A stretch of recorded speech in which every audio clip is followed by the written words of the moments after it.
Hi, Burbank readers. It's me, Miss Lewis Smith, your assistant principal. And today I have the privilege to read with you Cleo Edison Oliver, CEO, Playground Millionaire. And I was assigned Chapter 6, On Top of the World, for a moment anyway. After school, Cleo and Josh walked home. Normally, Kaylee would join them, but that day her mom picked her up from some kind of appointment. In the kitchen, Mom was making something again. Bags of ingredients, messy bowls, measuring cups, and eggshells littered the counter. The longevity lollipops hadn't gone over so well. Cleo's had gotten stuck in her throat and practically choked her to death. Mom turned off the mixer and gave them both kisses. How was school? JJ ran in and threw his arms around Cleo's waist. Cleo! It was so nice to come home to an adoring fan. She hugged him back and he headed for Josh. Mom, guess what? Josh said. Emilio's in my class. He opened the pantry doors, scavenging for a snack. That's great! What are you making this time? Cleo eyed the gritty batter suspiciously.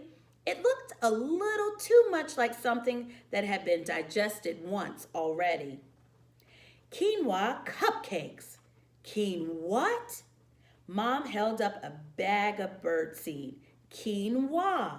It's a miracle grain full of protein. You can try one when they're done. No thanks. I'll just have one of these. She grabbed a chocolate chip protein bar from the pantry and peeled back the wrapper.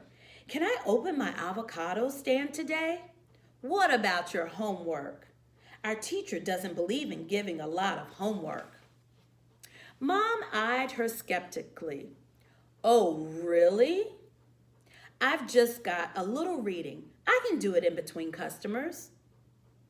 Okay, but you have to answer my question first. How was school? Fine, except for dumb Jimmy Ryerson asking her questions about her birth mom. She thought she'd gotten over it, but there it was again, making her feel weird, like she didn't belong. I like Mr. Boring. He does seem like a good guy. You've met him? I emailed your teachers last week just to introduce myself and our family, like I do every year. Of course, Cleo wished she wouldn't make such a big deal out of it, but Mom had made educating others about adoption one of her main missions in life.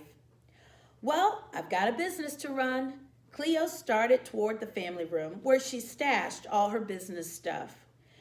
You know where to find me. Outside, the avocados on the ground were all half-eaten. Barkley. He had ruined $10 worth of product. The remaining avocados were high up in the branches. She got the ladder from their detached garage and set it up next to a tree. She had just climbed to the top when their neighbor across the street, Miss Chu, came outside in gardening gloves. Miss Chu waved her little shovel in the air. Cleo, that's too high. You're going to hurt yourself. Ni hao, Miss Chu. This summer, Cleo had asked Miss Chu to teach her Mandarin Chinese, the future language of business people everywhere. Want to buy some avocados today? Cleo raised an avocado to show Miss Chu. The latter wobbled. Her heart did a double flip, but she kept her cool. Cleo's awesome avocados was back in business. Just get down from there, she said. I'll get you the money. How much? $1 each. Cleo had never done a business transaction from this far away or from a ladder. But so what? A sale was a sale. I paid the same at the store. What happened to the blowout sale? Miss Chu never accepted full price. That was yesterday. But for you, I'll make it 4 for $3. Deal? Deal. Now, you get down before you break your neck. Cleo was going to get down. Really, she was. And then she saw the roof. And it was only a step away, a big step, but she knew she could do it. And if she could do it, then she had to do it. It was a law of the universe. She plucked 4 avocados, then hurried down and dragged the ladder closer to the house, which was single story in the front, double story in the back, where they'd added on bedrooms. She climbed to the top of the ladder again and pulled herself onto the roof, trying not to make noise. If Mom found her, she would have a cow. Not just a cow, a bull with horns. This was the kind of thing that would have her yelling Cleo's whole entire name to the whole entire neighborhood. Cleopatra Lenore Oliver, get down from there right now. But she didn't want to get down. She was a Capricorn after all. Part mountain goat, according to fortune, always climbing, never satisfied until they reached the top. Cleo scrambled up the short slope to the pointy part in the middle. She looked down on the roof of Miss Jean's chicken coop. Gloria, Alice, and Susan B. pecked and scratched in the dirt yard. Big Betty was probably chilling out in the coop. Miss Jean had paid Cleo to chicken sit a few times. Easy money. On the other side of Miss Jean's was the Williamses.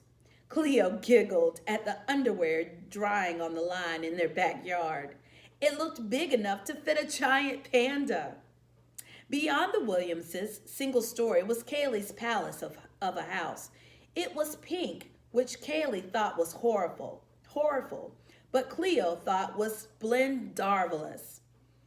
With red Spanish tiles on the roof and a side balcony just right for sipping their tangy tangerine tonic, which they made from Ortega's tangerine trees and sold earlier in the summer.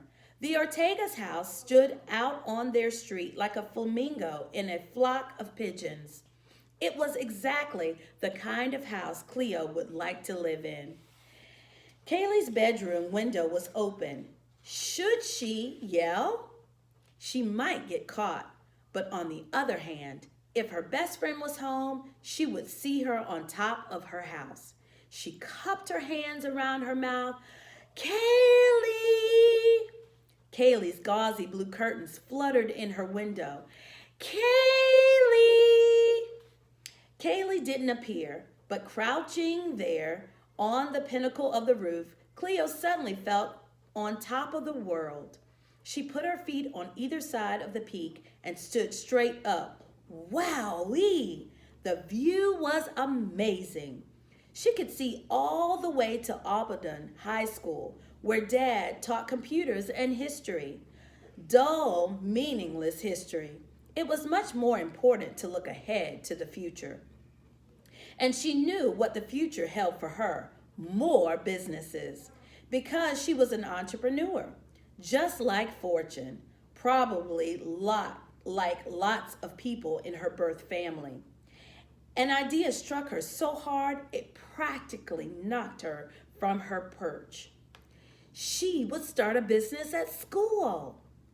She could see it all now. Her desk would become her executive office, the nerve center of Cleopatra Enterprises, Inc. Kaylee would be her COO, Chief Operating Officer, since she was the most organized person on the planet. Just then, the sky exploded with noise and the whoosh of beating wings. 100 wild parrots, she wasn't exaggerating, really, even though she had been known to, on occasion, landed in the camphor trees that towered over the house. They had been there before. They came and went around the neighborhood, a big, noisy, extended bird family. The fact that they had chosen to land right there at that very moment she had this great thought, it was a sign. She just knew it was. The birds squawked and flapped their wings as if they're cheering and clapping just for her. Barkley ran outside, barking and jumping up on one of the giant trees. Josh ran after him. Cleo ducked. Mom! Mom! Cleo's on the roof. Corn dogs and Costco. Miss Chu came out on the front porch. She started waving and shouting too. Between the parrot screeching, Barkley barking, Josh tattling, and Miss Chu yelling, the corner of their street was louder than the floor of the New York Stock Exchange. It was almost loud enough to drown out the sound of Mom yelling her whole entire name to the whole entire neighborhood. Well, that ends chapter 6. I hope you enjoyed me reading. Happy reading, Burbank family.